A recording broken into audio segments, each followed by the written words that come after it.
Bonjour, bienvenue à tous sur la chaîne Varoise pour une nouvelle émission des dossiers. Aujourd'hui, je vous propose d'évoquer le monde de demain. Il semblerait que le monde d'hier, ce soit celui dit de la mondialisation, dédié à la recherche incessante du plaisir individuel au travers d'une consommation sans fin. Ce monde présenté comme celui du progrès a fait beaucoup de dégâts, on le sait désormais. Le partage des richesses est des plus injustes, selon un célèbre économiste français, Thomas Piketty.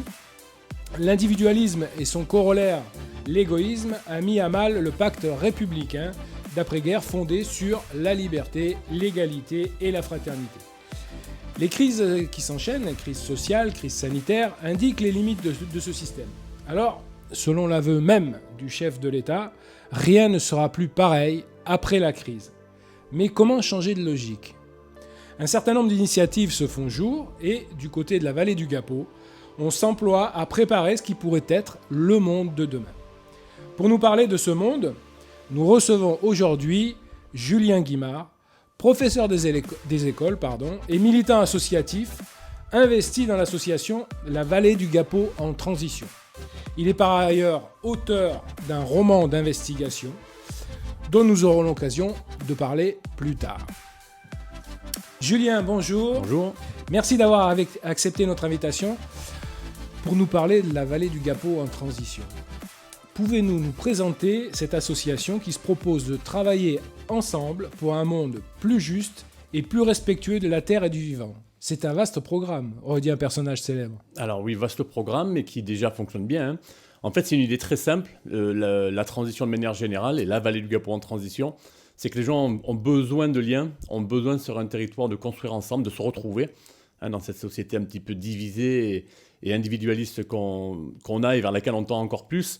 Et en fait, très vite, lorsqu'on met des gens ensemble pour se dire quels sont les véritables enjeux de notre époque, on arrive à des choses formidables. Donc il y a 6 ans maintenant, lorsque j'ai lancé l'étincelle de cette dynamique-là, qui est une dynamique dont je parlerai, mais qui est mondiale, hein, la transition, on était là où je m'attendais à être qu'on soit une vingtaine à parler fromage de chèvre local. On était 150 dès la première réunion. Et il a fallu vraiment se dire qu'est-ce qu'on fait. Donc de constater cet enthousiasme et se dire qu'est-ce qu'on fait maintenant avec cette volonté territoriale de faire quelque chose ensemble. Et assez vite, alors le fait est que la semaine d'après, on est allé chez un maraîcher qui s'installait lui aussi. On était une centaine sur son terrain pour s'associer à ses travaux. D'accord. Alors le territoire, c'est... La Vallée du Gapot, ouais, donc l'Est toulonnais, de la Farlette, Soliès-Pont, Soliès-Toucasse. Bien situé, ok. Voilà. Tout ça pour vous dire que symboliquement, 100 personnes qui travaillent ensemble à aider un maraîcher bio à s'installer, c'était extraordinaire. Et je pense qu'on doit notre histoire aussi à ce moment unique. En fait, qu'est-ce qui s'est passé depuis ? On a fait sous forme de forum ouvert, je vous en parlerai peut-être un peu tout à l'heure, c'est des événements participatifs dans lesquels chacun s'exprime. D'accord. Et on a créé le premier forum ouvert, Se nourrir sur la Vallée du Gapot. Ouais.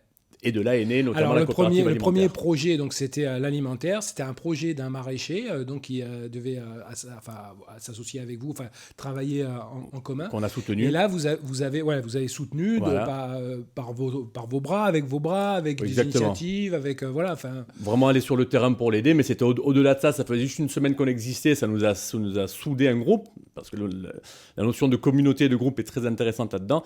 Et derrière, en fait, les mois qu'on suivi, on a lancé cette dynamique vraiment sur l'alimentaire avec un forum ouvert qui s'appelait... C'était un choix de commencer par l'alimentaire ou c'était...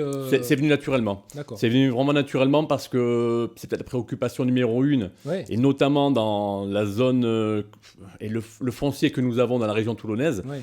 Et en fait, donc, des pistes sont sorties, hein, des cantines bio, etc. Mais ce qui, au bout du compte, a abouti pour le moment, c'est une épicerie coopérative qui s'appelle La Cerise sur le Gapot, qui a cette vocation à être un magasin, en fait, dans l'esprit des magasins de producteurs, mais géré par les consommateurs, avec une cinquantaine de producteurs locaux, d'artisans, etc. Ok. Voilà. Donc tout ça est sous statut associatif, donc le maraîcher travaille, donc je suppose que les adhérents viennent, il faut être adhérent pour venir au magasin ?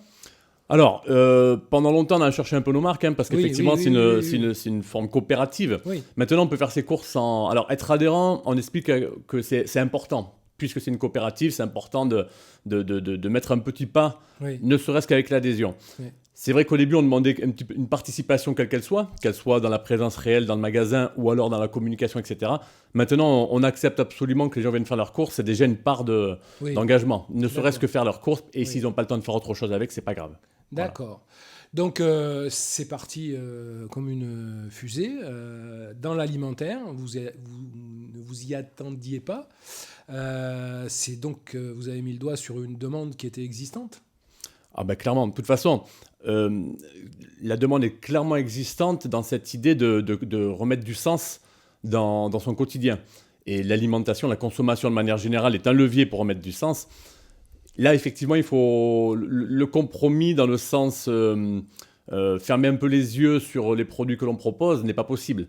C'est-à-dire qu'on est vraiment là, dans ce fonctionnement coopératif en plus, pour changer les choses, à notre échelle bien évidemment, Oui, hein, oui. mais changer les choses par le produit qu'on propose, par les histoires qu'on raconte aussi, Oui. parce que derrière des produits, il y a des histoires, Oui. des artisans, des producteurs. Et cette envie, un petit peu, il y a une grosse dimension éducative quand même là derrière, de Oui, se dire consommer est un acte fort, quoi. Oui. On peut réellement changer les choses à travers sa consommation. Et se réapproprier la richesse locale, puisque finalement c'est une richesse d'avoir de la terre et de la culture sur la terre. C'est exactement ça. C'est vraiment se réapproprier notre territoire. Faut savoir quand même qu'à l'échelle de... Donc la transition, qu'est-ce que c'est? C'est un mouvement mondial qui a été lancé par un monsieur qui s'appelle Rob Hopkins, un Anglais, qui a pris finalement une ampleur extraordinaire dans les années 2000, et qui a cette idée simple que 50 à 60% des solutions sont locales. Oui. C'est énorme quand on y Oui. pense. Ça, Oui. ça veut dire que finalement, si on s'y met localement à chercher des solutions et à agir à notre échelle, 50 à 60% des solutions face au réchauffement climatique se passent ici. Les autres, donc il reste 40%, ça appartient au droit de la terre et au droit international, la reconnaissance des droits de la terre et notamment du crime contre la nature qui s'appelle l'écocide, ce qui est hyper important de... Écocide, oui, d'accord. Voilà, c'est indispensable. Donc, vaut mieux l'agneau de Sisteron que l'agneau de Nouvelle-Zélande. Et par contre, au niveau, ne serait-ce que justement par rapport au réchauffement climatique, donc ça c'est un argument. Effectivement. Par contre, au niveau, il y a toujours un écueil par rapport, même s'il y a une demande, même si tout le monde, je veux dire, peut adhérer à ça, puisque finalement, ce n'est que du bon sens. Enfin, je ne veux pas réduire. C'est exactement ça. Mais c'est du bon sens. Mais c'est la meilleure définition. Il y a toujours la question qui revient par rapport à l'économie, celle qu'on connaît, l'économie, c'est le prix. Est-ce que c'est vraiment plus cher? Est-ce que c'est un frein? Est-ce que c'est normal que ce soit plus cher? Est-ce que... La vraie question, en fait, c'est a-t-on le vrai rapport au prix des choses? C'est-à-dire, en gros, dans ce monde de libre-échange où on accepte volontiers de fermer les yeux sur l'origine des produits, a-t-on la réelle conscience de la valeur des choses? Moi, j'aime bien cette notion de commerce équitable. J'ai commencé il y a 20 ans mon activité militante là-dedans. Je préfère le mot espagnol comercio justo, commerce juste, parce qu'effectivement, c'est bien ça. C'est déjà, remettons les choses au juste prix, à la juste valeur. Partons aussi d'un constat très simple, c'est qu'en 1950, 80% d'un budget familial allait à l'alimentation. Oui. On est passé dans à peu près une dizaine d'années, les chiffres datent d'une dizaine d'années, mais à 22%. Donc il y a tout ça à prendre en compte avant de parler du prix.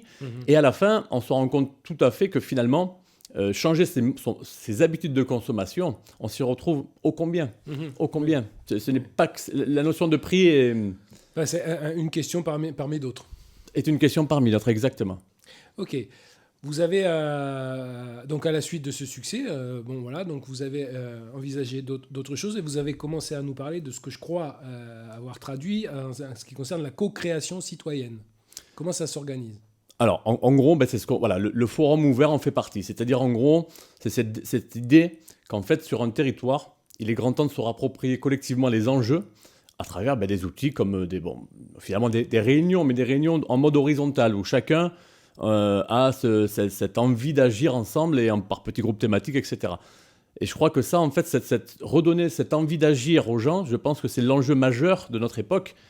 Et qui plus est dans ce monde divisé dans lequel on est actuellement, dans ce monde confiné, on a absolument besoin de liens et besoin de se dire « Ok, ça m'est accessible et je peux agir là-dessus ». Voilà. Alors après, il y a plein d'outils en sociocratie, en intelligence collective qui permettent justement d'impliquer les gens, quel que soit leur rôle.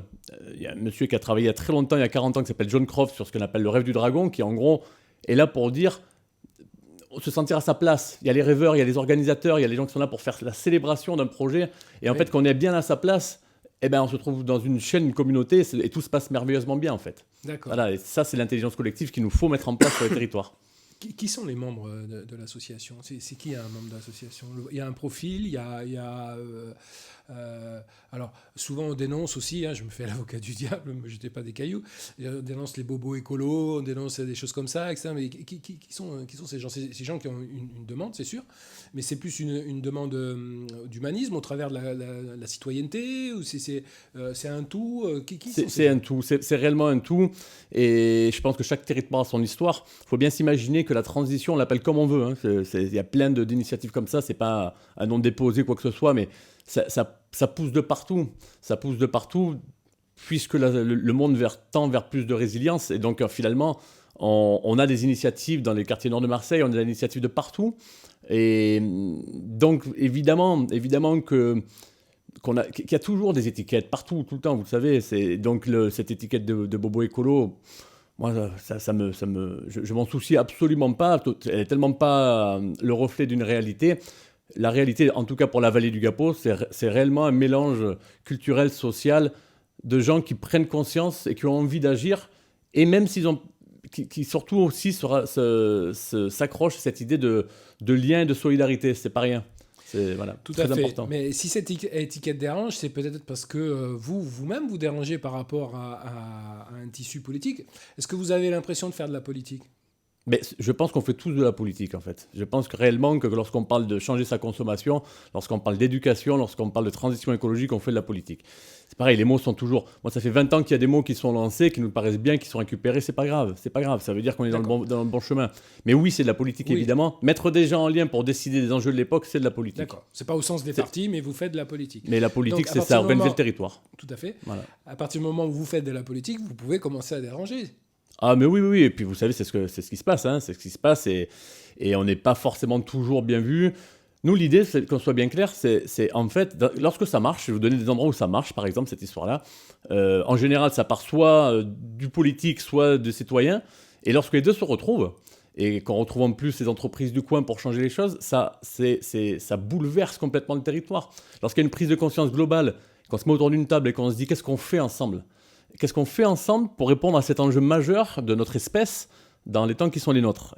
Honnêtement, les gens qui arrivent à faire ça, il y en a des exemples où on a finalement les acteurs du territoire, les citoyens, les habitants et les collectivités qui se mettent ensemble, ça fait quelque chose de grandiose. Voilà, donc en fait, les barrières sont... Honnêtement, moi je pense réellement qu'il s'agit tout le temps de personnes qui sont capables de sortir de leur zone de confort, prendre un peu de risque pour aller vers l'autre ou pas. Voilà. Alors, il y a quand on dérange dans le monde politique, j'allais dire classique, au sens des partis, etc., construits sur donc des partis et des idéologies, il y a deux réactions possibles. Donc, soit effectivement vous dérangez, donc auquel cas vous pouvez devenir un ennemi politique, voilà. Ou alors vous pouvez être absorbé aussi et récupéré. Alors oui, évidemment, ça peut. J'imagine que ça peut arriver. Après, qu'est-ce que la récupération? C'est-à-dire, en gros, c'est ce que les autres en diront. Moi, je crois honnêtement qu'il est temps de se mettre autour des tables. Voilà. C'est à partir de là, il y a des gens qui sont pas du tout capables de parler avec des partis politiques. C'est pas mon cas. Il y a des partis politiques qui sont pas du tout capables de parler avec des citoyens parce que savent non, les autres non, etc. Ce que je veux dire par là, c'est qu'en fait, honnêtement, je pense réellement qu'il n'y a pas de règles et il y a juste une envie commune d'agir. Voilà, et ça se résume à ça. Il y a un truc qui m'épate un petit peu dans votre expérience, c'est justement quand je discute avec des élus, voilà, des élus municipaux, des collectifs, ou des parlementaires, etc. Souvent, j'entends... ouais, alors bon, on s'investit beaucoup, on est mal vu, mais on s'investit beaucoup par rapport aux citoyens et on a du mal à mobiliser le citoyen. J'ai souvent entendu ça. Et vous, c'est précisément le contraire. Donc, quand conclure? Alors, quand conclure, je pense réellement une notion de démocratie locale, c'est-à-dire mobiliser les citoyens. Ouais. Un élu qui voudrait mobiliser les citoyens a tous les outils pour le faire, mais réellement. C'est-à-dire que faire en sorte d'avoir une démocratie permanente sur un territoire, qui pour moi est clairement l'avenir. La transition, c'est juste, ça parle bien son nom, c'est une transition. Dans l'histoire, on a des endroits, on a des villages qui ont fait l'expérience de la démocratie permanente, c'est-à-dire en gros impliquer tous les acteurs sur tous les sujets majeurs du territoire. voilà les réels enjeux. Donc, en fait, des élus qui voudraient, qui auraient la conviction qu'il faille vraiment mobiliser en permanence c'est les citoyens. Ils ont tous les outils pour ça. Vous les voyez, vous, les élus? Sur les communes que vous avez citées, vous avez des élus locaux, vous avez... voilà, donc vous les voyez, ils viennent à votre rencontre, vous avez l'occasion d'échanger? Depuis 6 ans, évidemment, hein, on a eu des échanges permanents avec certains élus, notamment ceux de la Farled. Je ne vous cache pas que le contexte de la vallée du Gapo est très particulier, pour pas mal de raisons, donc je ne rentrerai pas dans les détails là. Mais en tout cas, il est évident qu'on l'a vu notamment, on avait créé une collective une dynamique varoise qui s'appelle Var en transition, entre autres avec objectif de peser dans les débats des municipales 2020. Donc on a rencontré énormément d'élus à l'échelle varoise, qui ont signé notamment, pour certains, le pacte pour la transition. C'est une initiative nationale, avec cette volonté justement de se dire, voilà, on souhaite agir dans ce sens et on souhaite être accompagné pour y arriver, quoi. Donc oui, on est au quotidien avec des élus. Ok.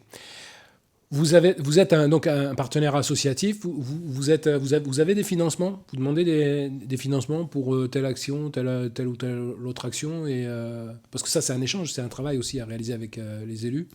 Oui, alors en financement, si vous voulez, alors je reviens un tout petit peu en arrière quand même sur les différents projets, parce qu'on a parlé que de l'alimentation, mais on a lancé quand même beaucoup de choses. On a lancé la première coopérative d'énergie du département, on a lancé une monnaie locale, on a lancé des jardins partagés. On a lancé plein de trucs sur le territoire et de fait, on s'est aussi dispersé et l'énergie n'étant pas multipliée à l'infini, on a vidé la structure mère un petit peu, la vallée du Gapo en transition, et pendant longtemps, on s'est posé la question de savoir qu'est-ce que nous étions.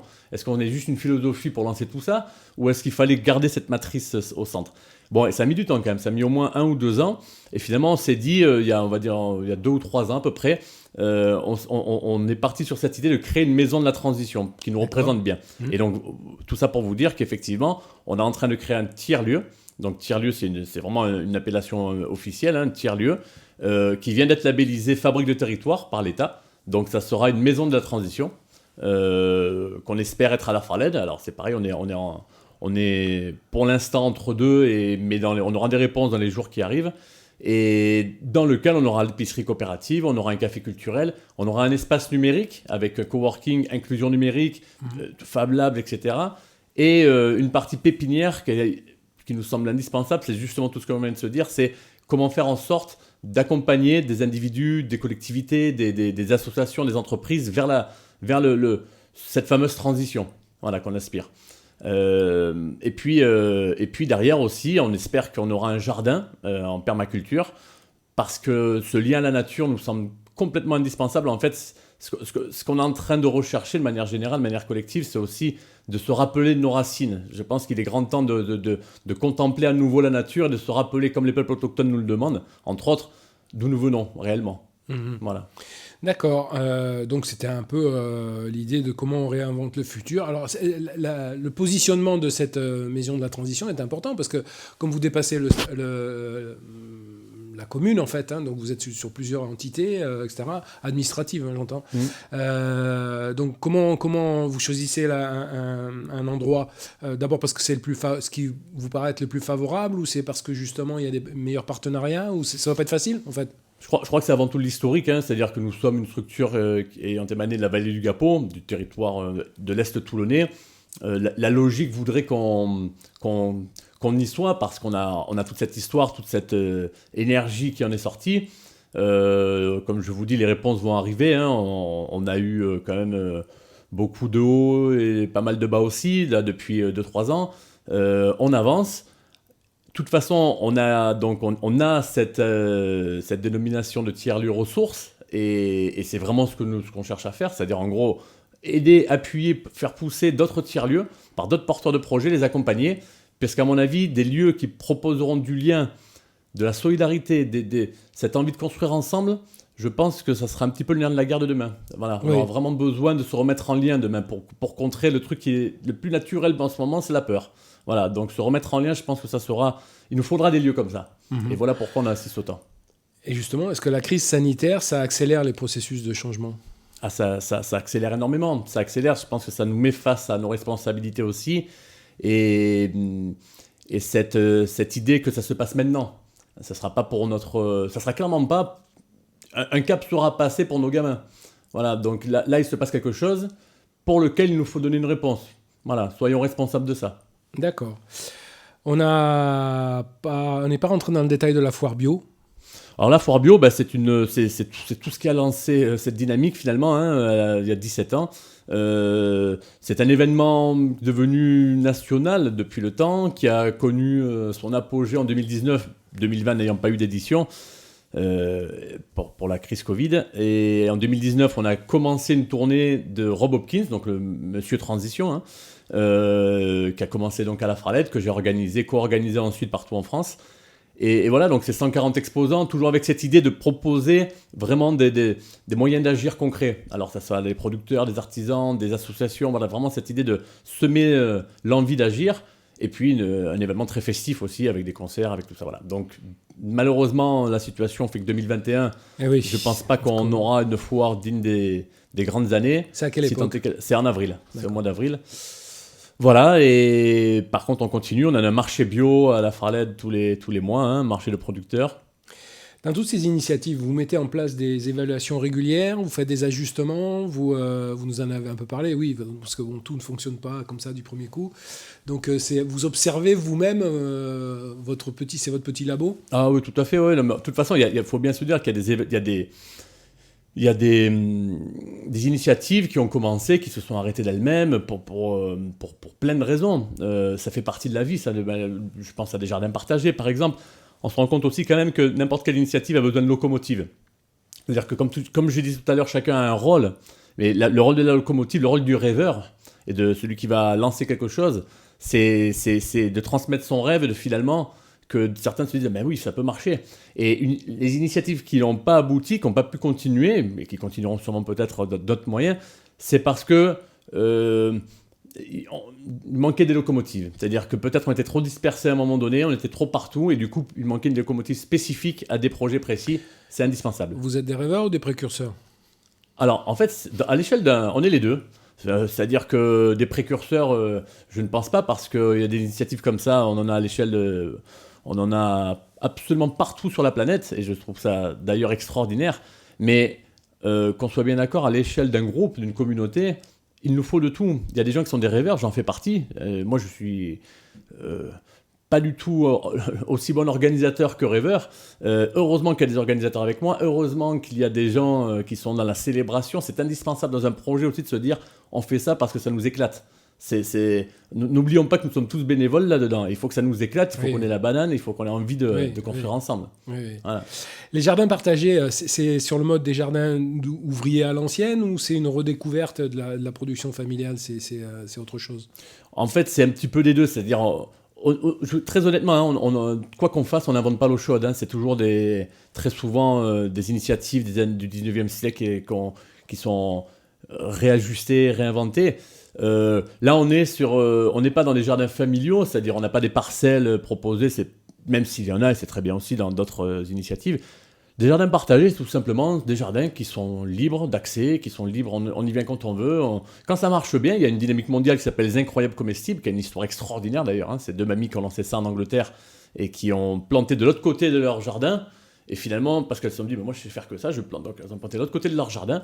Le voisin a vu ça, il a dit c'était génial. Il a fait pareil, la rue entière, la ville entière. Et puis après, c'est parti sur un mouvement international. Oui, il y a plusieurs villes, j'ai vu ça. Voilà, et donc l'idée, c'est semer l'abondance en fait. Qu'est-ce qui nous empêche de semer l'abondance et de se féliciter tous ensemble qu'il y ait de l'abondance partout autour de nous. Voilà. L'énergie, c'est un point crucial pour le nouveau monde. Comment on s'y prend ? On s'y prend d'abord sur des initiatives personnelles, j'achète un vélo, ou alors on traite des grands enjeux, ou on fait un mix. Je crois qu'il est grand temps aussi de se poser les bonnes questions. J'ai plus exactement les chiffres en tête, mais je sais que depuis le XXe siècle, 70% des entreprises, 70 entreprises, excusez-moi, sont responsables de 80% ou 90% des gaz à effet de serre. Donc en gros, il faut se poser quand même cette bonne question de où agir. Voilà, ça je voulais quand même le dire parce que effectivement, l'impact individuel, bien évidemment qu'il nous faut changer nos habitudes à l'échelle individuelle, mais s'il n'y a pas un changement global, et notamment de ces grosses entreprises polluantes, ça ne changera pas grand-chose. Alors l'énergie maintenant, je crois qu'il faut se poser cette question des communs. Qu'est-ce qui peut être privé, qu'est-ce qui est commun à notre espèce, mais aussi aux vivants, j'ai envie de dire. Une nouvelle répartition du bien public. Qu'est-ce qu'un bien public, c'est ça l'idée? Alors, plus que le bien public, les communs. En gros, l'énergie est-il quelque chose privatisable, l'éducation, ou fait-il partie des communs, l'eau, voilà. Nous croyons que ça fait partie des communs. Et donc, si ça fait partie des communs, il faut une gestion justement horizontale et réfléchie on va dire, de l'ensemble d'une société, en tout cas d'un territoire. La coopérative que nous avons lancée, Gapo Énergie Citoyenne, son idée, c'est vraiment ça. C'est une grande idée éducative derrière, de se rapproprier ça, de penser aussi à son impact énergétique, donc de tendre vers plus de sobriété énergétique à l'échelle individuelle ou collective, et puis de proposer des alternatives en faisant, par exemple, certains font des centrales villageoises, voilà, c'est vraiment cette idée de mettre en commun de l'énergie citoyenne, quoi. Le temps passe. 2 mots sur la FEV. La FEV, une monnaie locale que nous avons lancée en 2016, lancée plutôt en 2018, mais les premières idées ont été faites en 2016. C'est vraiment cette idée que c'est un outil, en fait, c'est une monnaie locale. Des fois, ça marche extrêmement bien, notamment dans les Pays Basques, qui est l'Eusco, qui est la monnaie en Europe la plus efficace.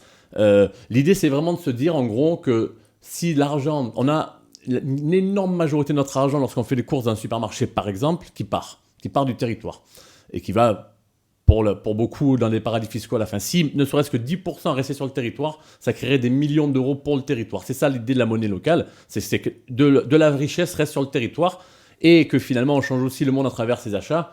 Et donc en fait, on a à la fois, si tout le monde joue le jeu, on a les consommateurs, les producteurs, les artisans, les fournisseurs, des coiffeurs, etc., enfin des commerçants. Voilà, donc, et après, l'argent reste là-dessus avec cette idée aussi qui sert à changer les choses, évidemment. Et voilà, c'est une vaste question, la monnaie locale, mais que lorsque ça marche, sachez que ça révolutionne un territoire. Ok. Voilà. L'émission arrive à son terme. J'ai envie de vous poser la question qui pique, comme à chaque invité. Elle sera celle-ci. Remettre du collectif dans un univers individualiste, utopie ou challenge? Alors moi j'ai envie de vous dire, vive les utopies en fait, c'est parce que heureusement c'est toujours cette notion de rêve, mais de toute façon obligation parce que le monde appartient au collectif que nous allons être capables de créer. On voit très bien par contre le contraire, un monde individualiste et semé de peur où ça peut nous mener aussi. Donc oui, évidemment il nous faut des lieux, dont le tiers-lieu que l'on espère de créer, pour recréer du collectif. Concernant votre intrigue dans le roman que vous avez écrit, qu'est-ce que vous pouvez nous dire? Alors c'est un roman qui me ressemble. Pas la dévoiler évidemment. Bien sûr. Mais donc c'est pour ça que je suis mal en parler aussi, parce qu'effectivement c'est dur de ne pas dévoiler une intrigue. En tout cas, c'est un roman d'investigation qui parle lui aussi des enjeux de l'époque, avec des militants associatifs, des activistes qui sont rattrapés par certaines causes, d'autres qui considèrent le vivant comme quelque chose de privatisable, et puis toute une intrigue derrière qui mène à un jeu, une course contre la montre. Voilà, vous n'en saurez pas plus, il faut acheter le livre. Pour ceux qui seraient intéressés par vos initiatives ou pour vous rejoindre, donc comment on s'y prend?